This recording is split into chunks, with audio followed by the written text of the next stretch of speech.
This is iFIBER 1 News. Here are today's top stories. The city of Ephrata appears to be on the fast track in getting a roundabout built at the SR 282 Dodson Road intersection. Moses Lake police have recovered the shotgun and several cases of ammunition stolen during a January 30th break-in at Walmart. Fire broke out at a residence near downtown Wenatchee just before 3 o'clock this afternoon. Along the Wenatchee River at Leavenworth, the animals aren't the only ones making tracks in the snow.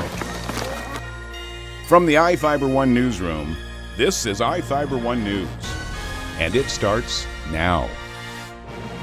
The city of Ephrata appears to be on the fast track in getting a roundabout built at the SR 282 Dodson Road intersection. Ephrata City Council voted unanimously in favor of funding a portion of the $120,000 project after an open house for the roundabout Wednesday night. Based on traffic volume, the city will contribute $10,000. The county expected to dole out $20,000 to $25,000, and the state will cover the rest of the cost, amounting to approximately $95,000. Ephrata City Administrator Wes Crago says the state's Department of Transportation approached the city about the problem crossroad. He has talked to the DOT several times about traffic control at Walmart, at now Washington Way and 282, and at Dodson Road. And this one actually kind of came as a surprise. 11th of January, the DOT came for another unrelated meeting and said, hey, by the way, we've been working on a concept for a roundabout, explained why a roundabout was better than the traffic light or a four-way stop.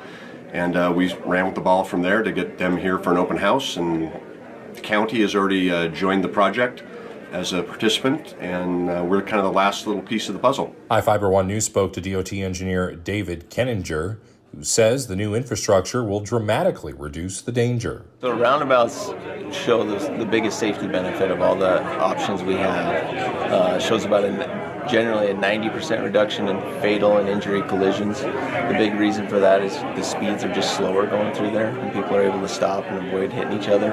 We do get a few rear enders, but even all collision types go down. I think all collisions go down by like 35%, give or take. And so that's better than a signal. We still have high speeds, and so we still end up with rear end collisions at signals. We still end up with people running red lights and then get T-bones at high speeds. So those are the type of accidents that generally result in injuries. Crews are expected to break ground on the project in early spring. I'm Sean Goggins for iFIBER 1 News. This segment is brought to you by Change doesn't have to be complicated. With a low-profile microwave hood combination that's ready to install right out of the box. It fits in the same space as your under-cabinet hood, so you can get your microwave off the countertop and make space for the routines worth keeping. The low-profile microwave hood combination, from the #1 selling appliance brand in the USA. Whirlpool Appliances, now available at more furniture in Ephrata. Moses Lake police have recovered the shotgun and several cases of ammunition stolen during a January 30th break-in at Walmart. An irrigation district employee located a gun and backpack in the sagebrush behind the irrigation district parking lot. The shotgun, still in the same blue bag, still had the Walmart sales tag and trigger lock attached. Moses Lake police say the backpack contained 5 cases of ammunition and a canister of Zippo lighter fluid. Ramirez allegedly broke the glass door at the Walmart Garden Center shortly before the store opened on January 30th. Police say he proceeded to fill up several bags of sporting good merchandise before using a hammer to break a glass firearms case and take a shotgun. He then fled with a firearm and one of the bags after about 30 minutes inside the store. Moses Lake police located Ramirez about 2 hours later in the Homeless Warming Center parking lot, but Ramirez was no longer in possession of the shotgun or the bag. Ramirez remains in Grant County Jail with an arraignment hearing set for February 12th. This is Joe Utter for iFIBER 1 News. This segment is brought to you by Your taste buds bored? Well, then bring them to Jay's Teriyaki. Not only does Jay's have a variety of teriyaki dishes, they also offer mouth-watering salads and sides. Call Jay's 509-764-5155. Jay's Teriyaki, located at 123 East Broadway in Moses Lake, because it's all in the sauce. Fire broke out at a residence near downtown Wenatchee just before 3 o'clock this afternoon. The blaze occurred in the 700 block of Mission Street in a residential dwelling which is attached to the east side of the H&M Salon on Peachy Street. iFIBER 1 News arrived on scene only minutes after the fire was toned out to emergency responders from Chelan County Fire District 1 and Douglas County Fire District 2, who were already in the process of knocking back the blaze when our cameras started rolling.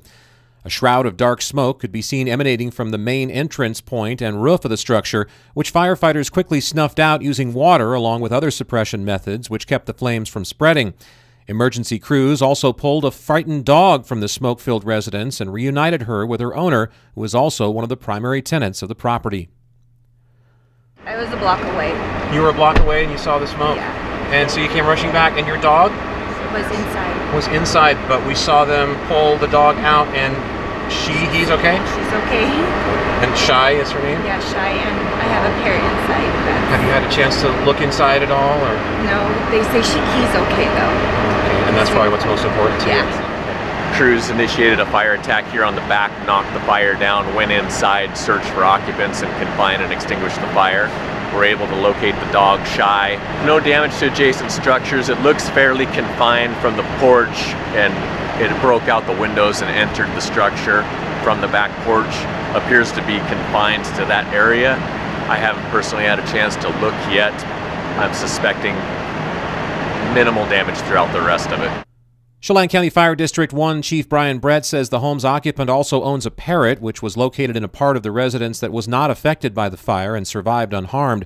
The incident blocked traffic on all of Peachy Street as well as a portion of the northbound lanes of Mission Street for approximately an hour while fire crews tackled the flames and conducted mop-up work. Brett says the cause of the blaze is unknown at this time and is currently under investigation. Reporting for iFIBER 1 News, I'm Chris Hansen. Along the Wenatchee River at Leavenworth, the animals aren't the only ones making tracks in the snow. About 16 adults and 6 young people took a wintry march on Thursday in a snowshoe trek organized by the Wenatchee River Institute, the nonprofit nature sanctuary and education center. Riverside Trails became an outdoor classroom for birdwatching and ecology. Just our mission, getting people outdoors, connecting communities. The really good thing about this is that we're really kind of tapping into like the tourists that come to town. We were never really inviting them to come on to our trails and to get to know us. So this is us really reaching out to the tourist community that comes to Leavenworth and also locals here too. Thursday's participants came from Tacoma, Kent, Redmond, and as far away as Utah. The river and the trees are always there, but the kinds of wildlife you're likely to see on a crisp February morning can change a lot, depending on the weather. Occasionally we'll have a pair of bald eagles that like to perch on the top of a pine tree right outside the barn, so it's always fun to start off with. The Institute provides snowshoes for those who can't bring their own, plus guides with knowledge of nature and local history. If you're thinking about joining one of these hikes, 6-year-old Landon Liebelt has some tips after experiencing his first time on snowshoes. Always when you go on a snow hike, keep warm, keep safe, and have a good time. There are 3 more daytime snowshoe tours scheduled for 10 a.m. February 14th, 21st, and 28th, plus a moonlight snowshoe adventure at 5 p.m. February 15th. All of the events are free. Get more information at WenatcheeRiverInstitute.org. Jefferson Robbins, iFIBER 1 News. This is iFIBER 1 News. For more information on these stories and other news, visit us online at iFiber1.com or check us out on Facebook.